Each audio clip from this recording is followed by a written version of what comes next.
పదే పదే మాట్లాడుతున్నారు. అధికారులని బెదిరిస్తే అధికారుల చేత కేసు పెడతారు కదండి. బెదిరిస్తే గ్రామ పంచాయతీలో మెజారిటీ సభ్యులు తీర్మానం చేస్తే ఉన్న సభ్యులకి ఆ తీర్మానానికి వ్యతిరేకంగా డిసెంట్ రాసేటువంటి రైట్ కూడా ఉంటుంది. అది లేకపోతే కార్యదర్శి అంగీకరించడు కదా, మీరు రాయడానికి వీల్లేదని నా అభిప్రాయాన్ని గ్రామ పంచాయతీ రికార్డులో నమోదు చేయించాను.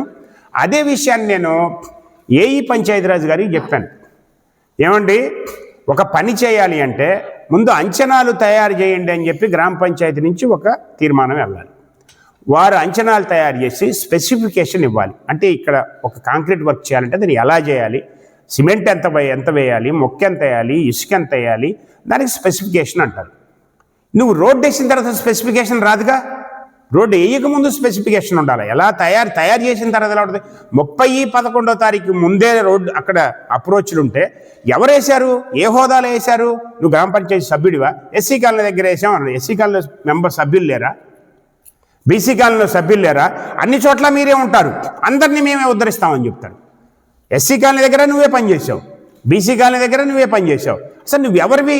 నువ్వు గ్రామ పంచాయతీలో అంతర్గతంగా ఉన్నటువంటి ఏమైనా బాధ్యుడివా, సభ్యుడివా?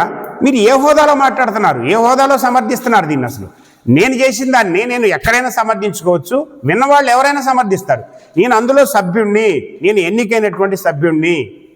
కాబట్టి నేను అక్కడ ఉన్నటువంటి ప్రజలందరూ బాబు ఇక్కడ ఒక అప్రోచ్ రోడ్డు వేయమ్మా, మాకు అందరికి ఇబ్బందిగా ఉందంటే నేను అధికారులతో మాట్లాడి సర్పంచ్ గారికి చెప్పి కార్యదర్శి గారికి చెప్పి అక్కడ అప్రోచ్ రోడ్ వేసినప్పుడు ఏం చెప్పాను నేను? మీ గ్రామ పంచాయతీలో సౌలభ్యం ఉన్నట్టయితే ఆ డబ్బే ఉండే, నాకు లేకపోతే డబ్బులు కూడా అవసరం లేదు, నా బాధ్యతగా చేస్తున్నానని చెప్పాను.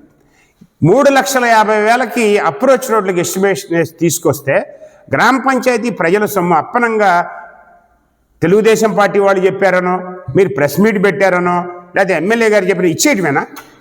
This is public money. Accountability ఉండాలి, తీసుకోవడానికి ఒక పద్ధతి ఉండాలి. చెల్లించే డబ్బులన్నిటికీ మేము ప్రెస్ మీట్ పెట్టి అక్కడ గొడవ చేయట్లా, అవసరం కూడా లేదు. ప్రాపర్ వే ఉంది, ఇక్కడ ఒక సిస్టమ్ ఉన్నది, ఆ సిస్టంలో వెళ్ళండి, అక్కడ వస్తే డబ్బులు తీసుకోండి. మీ బాధ అంతా ఏంటి అసలు అంటే? ఇక్కడ ఐరామూర్తి అనేటువంటి వ్యక్తి నువ్వు అడ్డగోలుగా డబ్బులు తీసుకోవడానికి వీల్లేదు, చట్టబద్ధంగానే తీసుకోవాలి అని వాదించడం నేరం. ఇది మీ గవర్నమెంట్ పాలసీ అవుతుందా? ఇది పంచాయతీరాజ్ చట్టంలో ఉన్నదా? దేంట్లో ఉన్నది ఇది?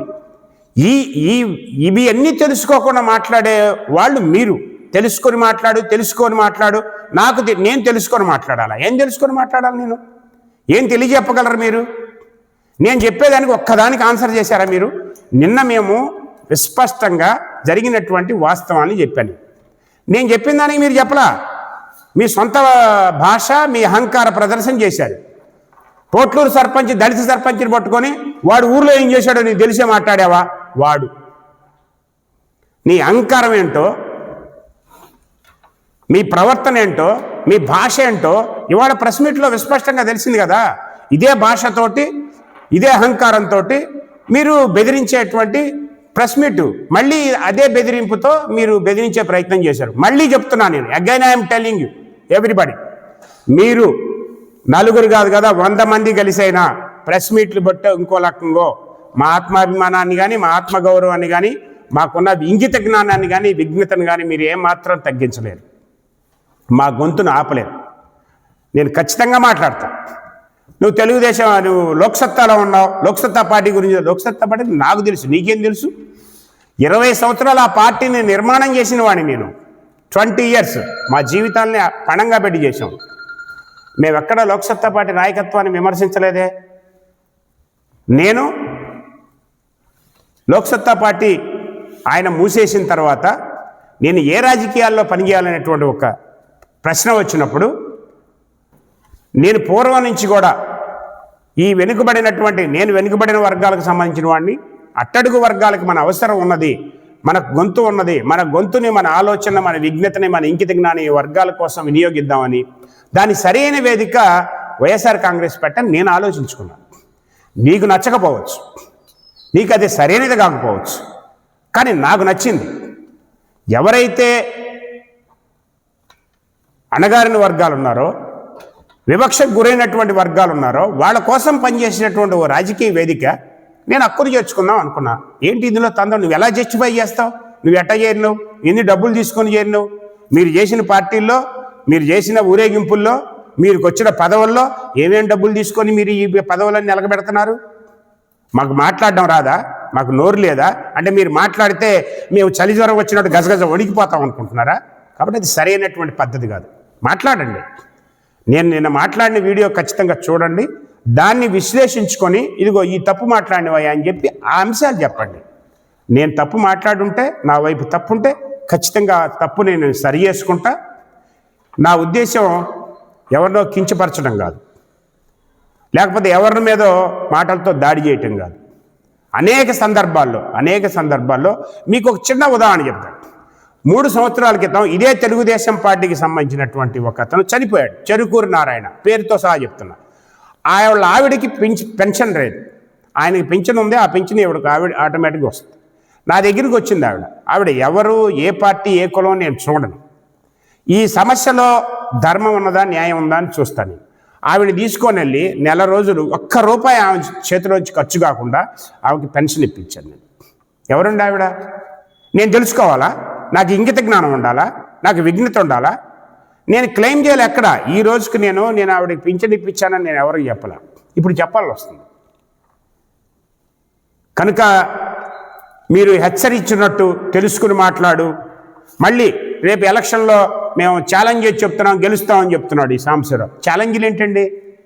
ప్రజాస్వామ్యం ఇది, లేకపోతే ఏమన్నా ఎద్దుల పందాలు, కోడి పందాలా? ఛాలెంజ్ చేసేది ఏంటి?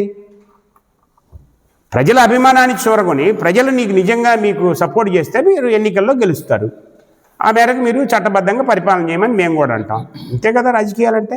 ఛాలెంజ్లు, దమ్ములు ఏంటిది?